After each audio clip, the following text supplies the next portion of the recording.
apakah Anda di dalam sistem reinkarnasi? Jikalau ada, surat apa? Nyun sewu.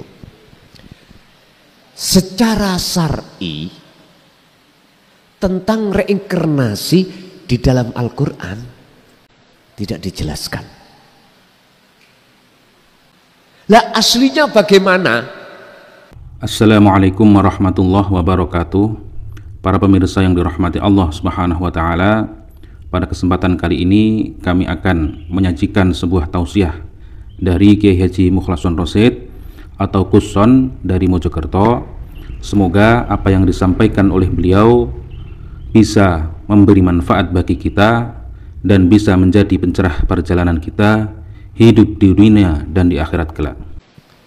Memang sebagai proses hukum sebab akibat adalah ketika saat hati manusia itu terjebak di dalam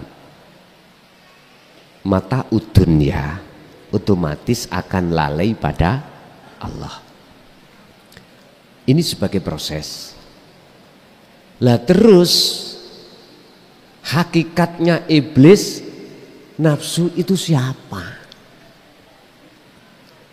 Jawab saya sederhana.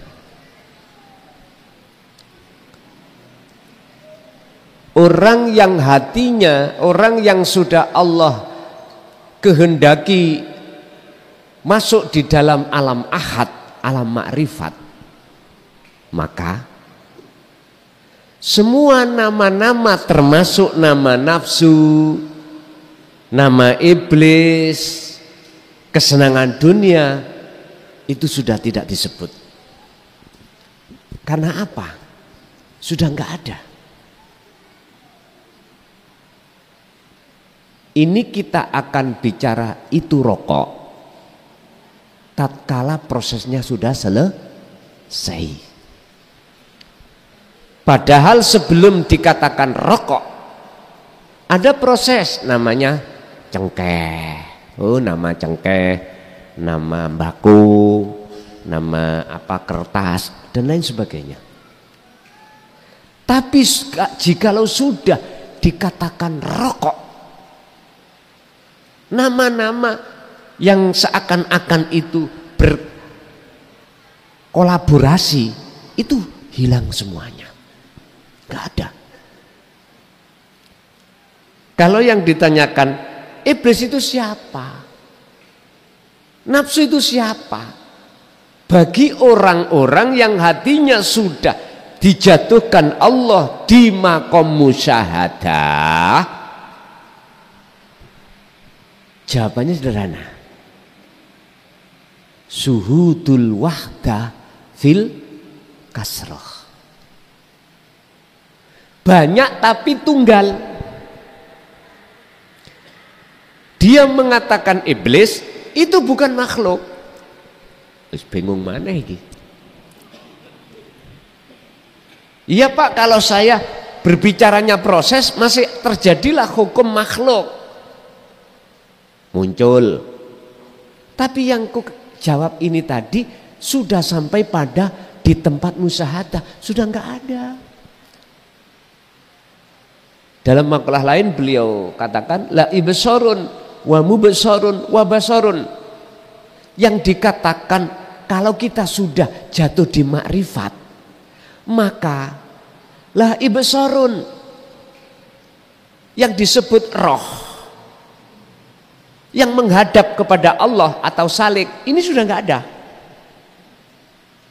Wa mubsarun, dan yang dihadap yaitu Allah itu nggak ada. Wa basarun, mata untuk melihat memandang sudah nggak ada. Disebut topo. Inilah Pak, akhirnya nggak bisa disebut.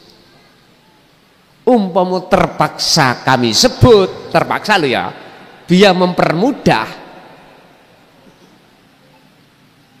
dari ilmu yang jenengan pahami. Jawabannya itu ada di surah Toha ayat 14. Ingsun, jawabannya ingsun, diri. Innani sak temene ingsun Sesungguhnya aku, ana yo aku, iku Allah. La ilaha illa ana, tidak ada Tuhan yang berhak disembah kecuali aku.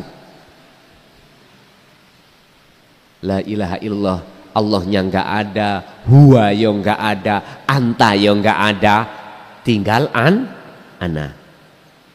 Oleh sebab itu fa'budni wa aqimis shalah li dzikri. Arahkan hanya pada ingsun. Ingsun, aku. Aqimis shalah, tegakkanlah shalah li dzikri, semata-mata untuk sampai pada ingsun.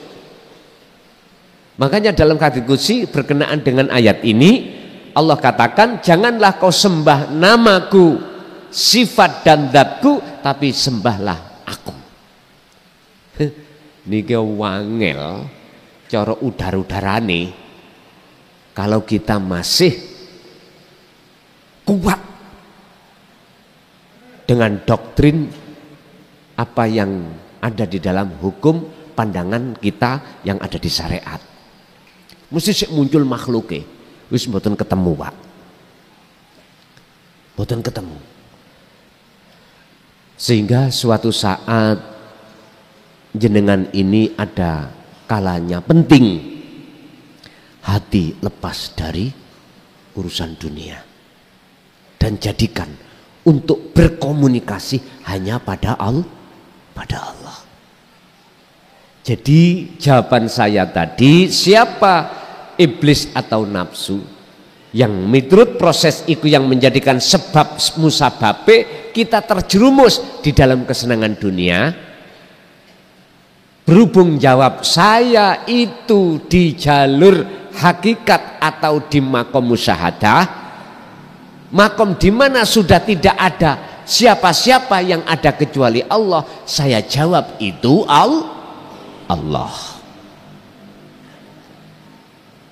Ngapunten menawi tasik wonten dereng saged ditampi. Lah jelas, wong dulu saya juga kowesro loh, Pak. Saya itu pernah sinten ini yang kenal dengan Mas Syayeh di pondok pesantren Ringin Agung namanya Mbah Khozin. Itu guru akhirat secara tauhid itu kejem. Saya pernah, Pak, ke situ dipeisui seperti pisuane wong arek Surabaya. Mbok nian ngono. Gara-gara kula takon siji perkara. Mbah, wujude Gusti Allah iku ya apa sih?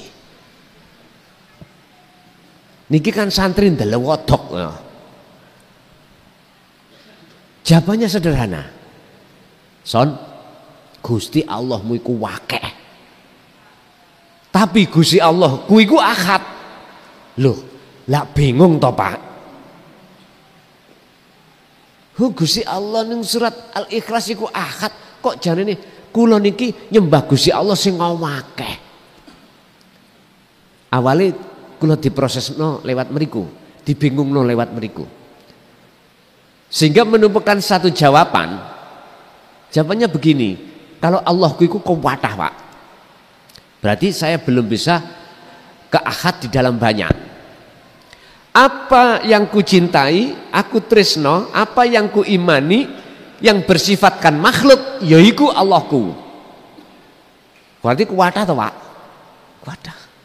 Tapi beliau dikatakan Allahku ahad. Di Allah sing banyak mau, beliau memandang ahadnya uripe tok. Loh, disinilah Pak wis gak ono bedane antarane hidup yang ada di si A atau si B.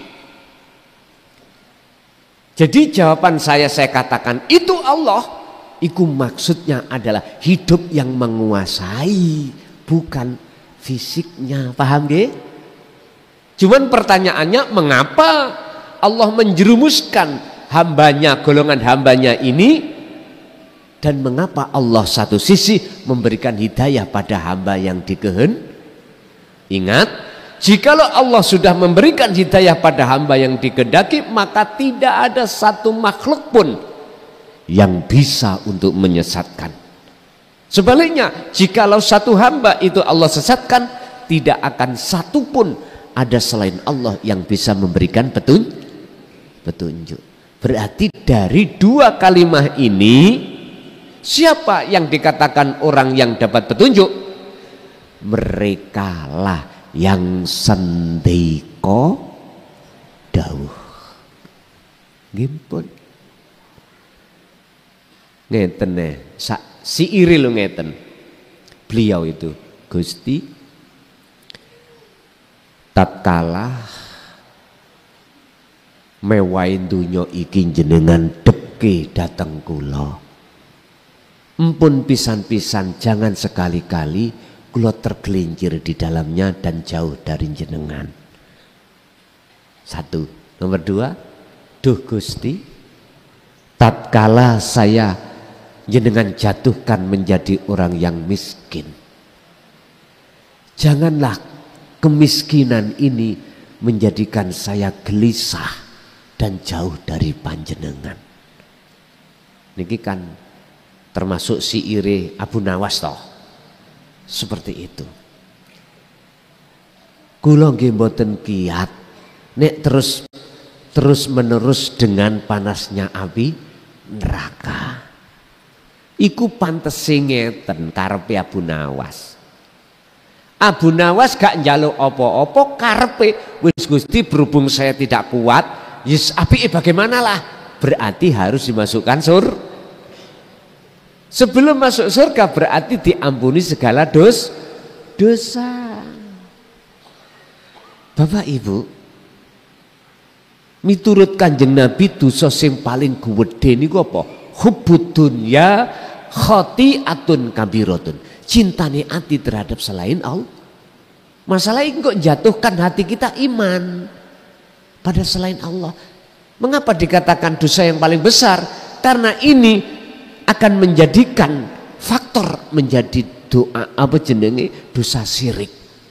Niki jatuhnya iman kita pada selain Allah, ini jelas dikatakan syirik. Ya inilah dikatakan sebagai dosa yang amat besar. Nggih, mungkin Ibu ada enggak Ibu?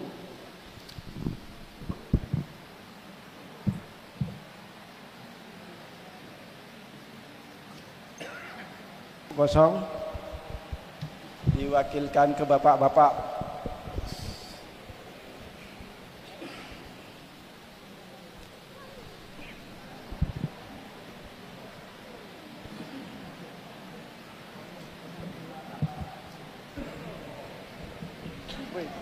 Oh ya, sudah. Sobung? Oh, ada. Bismillahirrahmanirrahim. Assalamualaikum warahmatullahi wabarakatuh. Sesuai dengan materi hari ini tentang sifatnya dunia, mohon izin Gus, bahwasanya memang kita hidup di dunia adalah penuh dengan masalah, sehingga apapun yang terjadi kita pun juga harus memahaminya seperti itu. Saya mau tanya untuk mengenai kehidupan ini, bahwasanya manusia itu kehidupannya adalah sangat pendek atau singkat dikarenakan waktunya terbatas. Kenapa seperti itu? Kita mulai kecil sampai akhir balik itu masih belum apa-apa. Setelah akhir balik kita banyak permasalahan yang ada, belum dipotong dengan pada saat kita tidur, itu pun juga menguras waktu, sehingga waktu kita kalau kita hitung mulai kecil sampai dewasa itu kalau saya kalkulasi kurang lebih cuma 20 tahun dari jatah kita mengikuti Kanjeng Nabi 63 tahun. Kalau lebih dari itu merupakan bonus dari Allah. Itu yang pertama yang ingin saya tanyakan, apakah dengan yang saya utarakan tadi, kita untuk mencapai titik intinya menghilangkan kenafsuan kita, ego kita, untuk mencapai titik yang sesuai dengan apa yang kita kehendaki. Itu yang kedua. Dan yang ketiga, mungkin saya menanyakan tentang reinkarnasi, Gus. Mungkin dalam Islam reinkarnasi itu tidak ada, tapi saya pernah membaca suatu ayat, cuman saya tidak tahu itu apa namanya, dari surat apa. Itu kita terlahir kembali seperti itu, bahwasanya kita dikasih batas waktu cuman 63 tahun, kepotong tidur 8 jam. Itu mulai kita kecil sampai dewasa, sampai mendekati usia ini, itu sudah kira-kira kita cuma dapat jatah 20 tahun.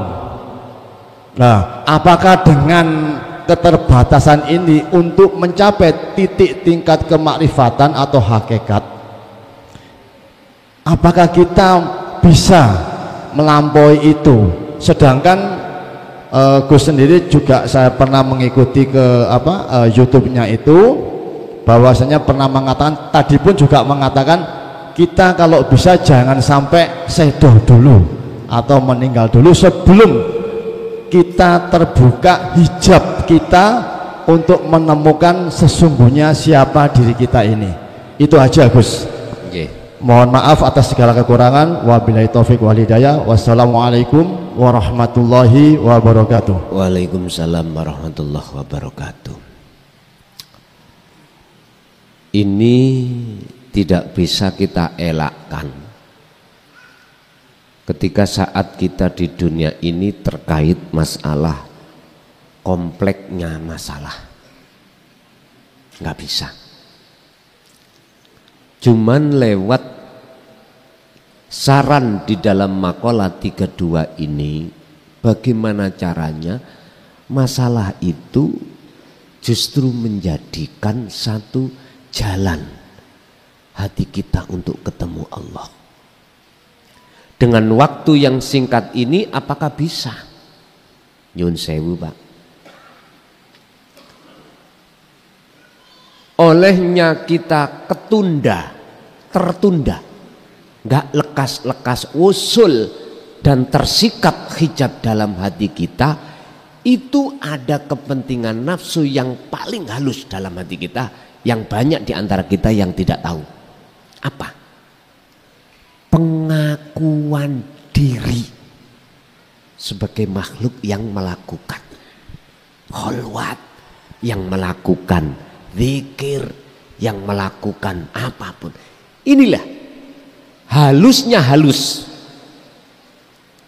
Kita karena manusia tidak ada, kita sudah tidak ada karena biar Allah masukkan surga, nggak ada. Tujuannya kita fokus bagaimana caranya bisa makrifat, tapi dalam diri kita masih ada pengakuan diri kita sebagai makhluk yang melakukan. Inilah yang paling halus yang harus lekas ditiadakan. Sebab nyun sewu, dengan waktu yang terbatas ini nggak mungkin kita akan bisa bertemu Allah. Karena kalau dihitung-hitung memang betul, Pak. Sejak kita akil balik sampai segini tua, segini besar, nek dihitung-hitung antara ibadah yang benar-benar ke Allah dengan tidak, masih banyak yang tidak. Katakanlah kita sekarang sudah umur katakan 50. Kalau kita memakai ukuran Kanjeng Nabi berarti kurang 13 tahun. Nah, sejak akil balik kita sampai 50 itu berapa? Tapi ingat, Pak, sebesar apapun dosa yang kita lakukan, baik secara jasmani lebih-lebih cara rohani, jikalau yang turun adalah sifat rahmati Allah, itu jadi kecil. Artinya apa? Sebesar apapun nilai dosa, kalau yang muncul ikut sifat rahmati Allah, pengampunan, maka dosa itu menjadi kewecil bagi Allah. Satu. Nomor dua, sekecil apapun dosa yang kita lakukan, tapi jikalau yang turun itu sifat adilnya Allah, ini Pak, menjadi besar dan tidak bisa terampunilah kita. Sehingga di dalam surah Al-Imran ayat 31 Allah katakan, jikalau kau betul-betul mengikuti utusanku yaitu Muhammad, fattabi'uni ya yuhibbukumullah wa yaghfir lakum dzunubakum. Kau akan kujadikan sebagai kekasihku, kata Allah, dan seluruh dosa-dosamu akan keampuni. Syaratnya gursituk nek menurut ayat iku sederhana. Apa? Fattabi'uni. Kan ayatnya gini, kul in kuntum tuhibbunallaha fattabi'uni yuhibbukumullah. Ini kalau yang Rasulullah mengatakan gini, udahlah ikut teladanku, ikut apa yang telah kulakukan. Sederhana Pak nggih? Tapi fattabi'uni kalau kita jabarkan lahir batin Pak, yo perilaku jasmaniyah, yo perilaku rohaniyah. Dengan begitulah maka wayaghfir lakum, Allah akan mengampuni dzunubakum ing pira-pira kesalahan kita. Jenengan kali kula niki. Bapak Ibu hadirin rahimakumullah. Kalau pertanyaannya apakah cukup? Mboten cukup. Kalau yang turun sifat adilnya Allah, kalau yang turun sifat rahmati Allah, mohon maaf, Kanjeng Nabi Isra Mi'raj butuh waktu berapa hari Pak? Hanya satu malam.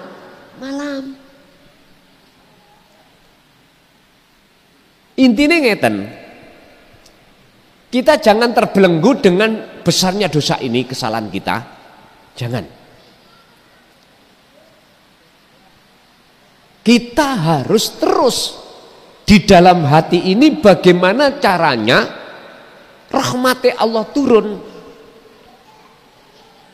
Sehingga dengan waktu yang singkat ini, nek miturut Allah menghendaki hanya 1 jam bisa. 1 jam loh ya, bisa. Lah kuncinya bagaimana? Halusnya halus itu harus sampai tiadakan. Syakrun nasi fi qalbi fana'uhu, wajib niku ilang. Rasa kemanusiaannya yang melakukan ini buang. Nyun sewu Pak, kita nggak bisa membuang kalau tidak dibuangkan Allah. Yang namanya tazkiyatun nafsi atau nufus, bebersih jiwa, itu manusia sebetulnya nggak bisa. Yang membersihkan itu cuman Allah. Sekarang yang terpenting apa tugas kita? Tugas kita cuman satu, miturut risalah tauhid para rasul mulai zaman Nabi Adam sampai Nabi Muhammad. Berupa apa? Ani butulloha, jatuhkan hatimu terhadap Allah. Wastanibut tauhid, tinggalkan hatimu dari selain Allah.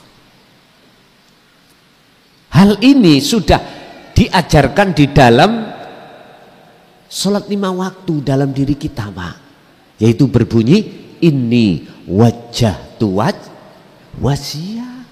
Sebetulnya sudah diajarkan di situ. Sebab siapa yang sudah bisa menjatuhkan ruh ini terhadap wajah Allah, maka jawabannya ayat wama ana minal musyrikin, sudah tidak lagi golongan orang yang menyekutukan Allah. Berikutnya, apakah Anda di dalam sistem reinkarnasi? Jikalau ada, surat apa? Nyun sewu. Secara syar'i tentang reinkarnasi di dalam Al-Quran tidak dijelaskan. Hanya dijelaskan dibangkitkan dari kuburnya. Ya. Wa min waraihim barzakhun ila yaumi yub'atsun. Ini terjemahnya secara syariat nggak ada. Karena yang dimaksud pada umumnya reinkarnasi itu dilahirkan di anak, di putu, lah ngaten ya? Kalau belum diterima di kewan lagi dah. Loh, semua itu sanepan. Lah aslinya bagaimana? Barzah itu apa toh Pak? Barzah niku lah alam toh. Barzah niku adalah dinding. Kalau kita bicara secara lugot, bahasanya dinding. Tutup kita terdinding sehingga tidak bisa melihat alam dunia apalagi alam akhirat. Inilah Pak, ruh kita terbarzah oleh mata udunya. Ngeten lho. Kalau yang dimaksud reinkarnasi secara hakikat terjadi Pak, bangkitnya ruh dari kunjorone hawa nafsu sekarang, berarti jiwa niki bukan jasmani. Yang asalnya kita itu menjadi budaknya nafsu, sekarang jadi budaknya Allah. Ya inilah sebetulnya yang dimaksud reinkarnasi itu di sini. Ingat, siapa ketika di dunia barzahnya sudah roboh, maka ketika dia secara syariat mengalami kematian dan dimasukkan Allah alam barzah, maka itu tidak menjadi barzah yang menggelapkan jenengan, tapi justru menjadi barzah yang artinya menyinari jenengan. Sehingga mungkin jenengan buka satu ayat dalam surah Al-Baqarah, janganlah kau katakan orang yang mati syuhada itu mati, sesungguhnya dia hidup, akan tetapi Anda yang tidak mengerti. Hidup itu enggak mengenal mati Pak, enggak punya sifat mati, enggak ada. Hidup loh ya, justru mati itu menjadi sifatnya makhluk. Kalau hidup itu menjadi sifat wajibnya Allah. Bapak Ibu hadirin rahimakumullah, saya bukan berarti tidak setuju dengan kalimat reinkarnasi, ndak. Jujur secara syar'i saya gali di dalam Al-Quran nggak ada. Kalau yang dimaksud reinkarnasi secara jasmani, tapi jikalau secara rohani, Al-Baqarah ayat 256 Allah bersabda, la ikraha fiddin qad tabayyana rusdu minal ghayy. Tidak ada paksaan ajaran ini bagi siapapun. Ajaran yang mana? Qad tabayyana rusdu minal ghayy, yaitu ajaran yang meninggalkan kegelapan menuju terang benderang, yaitu ajaran yang meninggalkan belenggunya nafsu menuju bebasnya ruh dari belenggunya hawa nafsu. Wa may yakfur bitaghut, dan barang siapa tinggalkan selain Allah, maka wa yu'min billah, mongko imannya itu menjadi iman yang ihsan, mongko orang ini akan bertemu terhadap Tuhannya. Ya niki secara hakikat disebut reinkarnasi.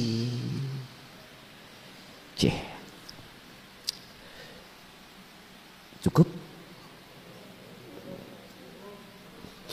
Bapak Ibu hadirin rahimakumullah, apa yang telah Allah berikan baik dari sisi kefahaman, estu Allah jadikan golongan kita dan anak putu kita di dalam anugerah Allah Subhanahu wa taala.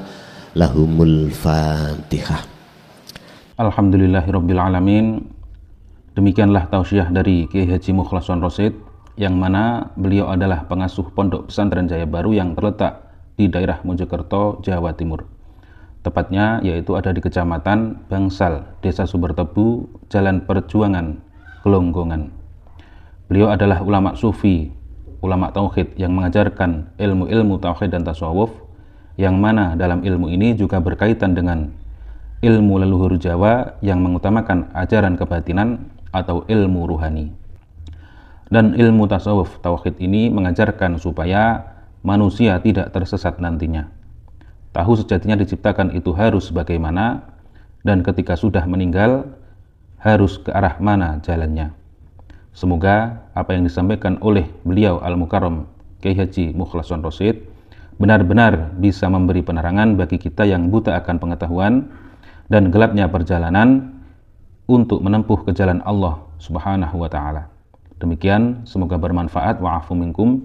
Wassalamualaikum warahmatullahi wabarakatuh.